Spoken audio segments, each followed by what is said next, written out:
नमस्कार, मैं सरिता सोनी और आप देख रहे हैं बीकेटी न्यूज 24। आज की कुछ खास खबरों को जानने के लिए आइए चलते हैं खबरों की ओर। कस्बा टेहरौली में श्री वाल्मीकि समिति के द्वारा बड़े धूमधाम और श्रद्धा से रामायण महाकाव्य के रचयिता महर्षि वाल्मीकि का प्राकट्योत्सव मनाया गया। यह आयोजन नव निर्माणाधीन वाल्मीकि मंदिर पर मनाया गया। कार्यक्रम की अध्यक्षता टेहरौली किला प्रधान अमित जैन रिंकू ने की एवं मुख्य अतिथि प्रधान प्रतिनिधि वमनुआ रविशंकर शुक्ला रहे। विशिष्ट अतिथि में संजीव बिरथरी, राजकुमार दीक्षित, रिंकू, कवि लेखक रवि नायक रब्बी, आशीष उपाध्याय, जालम आर्य, नरेंद्र सबिता आदि शामिल रहे। वाल्मीकि समिति अध्यक्ष भक्ति संगीत गायक कैलाश महरौलिया एवं काशीराम वाल्मीकि बमनुआ ने सर्वप्रथम महर्षि वाल्मीकि के चित्र पर पुष्प मालाएं अर्पित करके पूजन किया। इसके उपरांत वाल्मीकि समिति टेहरौली के पदाधिकारियों द्वारा अतिथियों का फूल माला, शॉल, श्रीफल भेंट करके स्वागत किया गया। आइए देखते हैं टेहरौली से अभिषेक शर्मा की रिपोर्ट। समय है जो आने वाला समय स्टार्ट हो गया है, चल रहा है, वो समय रहेगा जिनके पास ज़्यादा ज्ञान है, जिनके पास ज़्यादा नॉलेज है। एलन मस्क, हम लोगों ने नए नए ऐसे नाम सुने जो हमारे पिछले 2-4-5 साल पहले नहीं जानते थे। मार्क जुकरबर्ग हैं, एलन मस्क है, ये नए नए नाम हैं जो टेक्नोलॉजी की दुनिया में आए और आते ही दुनिया के टॉप 10 करोड़पति अरबपति लोगों में शामिल हो गए। पूरी दुनिया के 2-4 अमीर लोगों में शामिल हो गए, क्योंकि उनके पास ज्ञान था। वो ज्ञान की ताकत से वो आज दुनिया के शीर्ष पे पहुंच गए। तो ये आप सबसे निवेदन है कि हम कुछ भी करें अपने जीवन में, लेकिन अपने बच्चों को शिक्षित जरूर करें। ये बात हम हर जगह हमें मौका मिलता है तो पहली बात ये हमारी रहती है।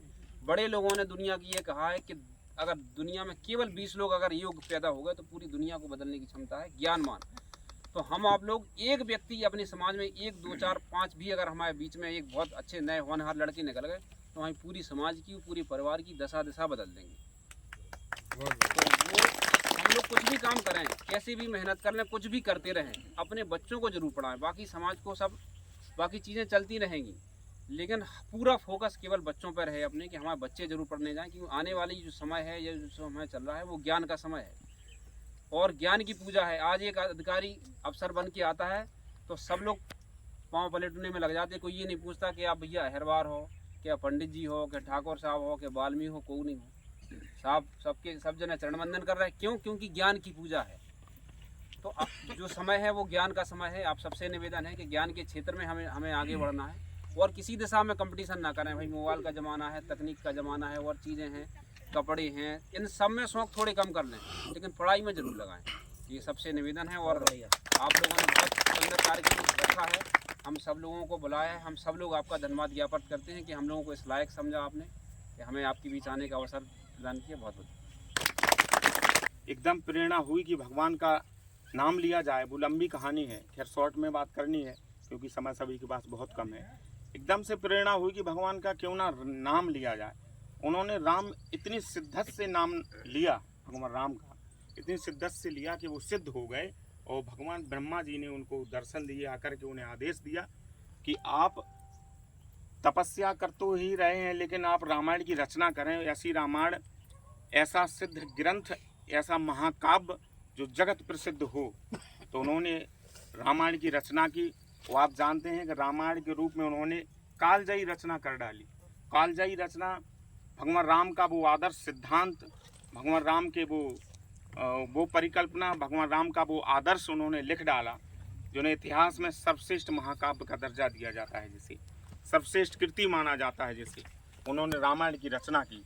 और वाल्मीकि जी के नाम कैसे पड़ा, वाल्मीकि कैसे पड़ा, तो उन्होंने इतनी घनघोर तपस्या की कि चींटियों ने उनके शरीर को अपना घर बना लिया।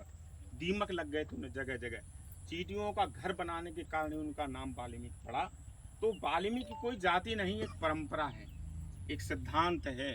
तो जिन्हें हम आप सब एक साथ एक परपाटी में मानते हैं, ये हमारी परंपरा है, हमारा सिद्धांत है। तो भगवान वाल्मीकि जी ने, जिन्हें हम मानते हैं कि वो ब्रह्मा जी के ही अवतार थे, बाद में वाल्मीकि जी का ही अवतार तुलसीदास जी हुए, जिन्होंने रामचरितमानस की रचना की। उन्हें भी भगवान वाल्मीकि का ही अवतार माना जाता है। तो भगवान वाल्मीकि जी ने इतनी कालजयी रचना की, इतना महाकाव्य बड़ा लिखा, जो दुनिया की सर्वश्रेष्ठ कृति माना जाता है, दुनिया का सर्वश्रेष्ठ महाकाव्य माना जाता है, जो आदर्शों पे चलने के लिए हमें प्रेरित करता है। आप जानते हैं कि भगवान राम एक आदर्श महापुरुष भगवान हुए, जिन्हें हम अपना आदर्श मानते हैं। हम अपने इस भारत भूखंड में एक सनातन संस्कृति में अग्रणी देवदूत के रूप में मानते हैं, अग्रणी भगवान के रूप में मानते हैं। उन्हीं के आदर्शों को पदचिन्ह मान करके हम लोग चलते हैं और उन्होंने लव कुश को रख करके बिल्कुल सिद्धत्व जैसे संत कोई प्रेरणा देता है उस तरह की उन्होंने प्रेरणा दी। शास्त्र और शस्त्र दोनों सिखाए। बाद में आगे चल कर के सब लोग को विदित है भगवान लव कुश कैसे हुए। तो इनकी प्रेरणा, इनके सिद्धांत, इनका आदर्श इतना मजबूत हुआ, इतना विस्तृत रूप हुआ, जिन्हें आज हम पूरी समाज के रूप में मानते हैं। उन्हीं के ये वंशज हैं, उन्हीं के परपाटी के लोग हैं, उन्हीं की ये समाज है, उन्हीं के हम सब बालक हैं, हम सब उन्हीं के सिद्धांत पर चलने वाले लोग हैं। तो भगवान वाल्मीकि जी ऐसे थे, उनको बारंबार नमन करते हुए मैं अपनी बात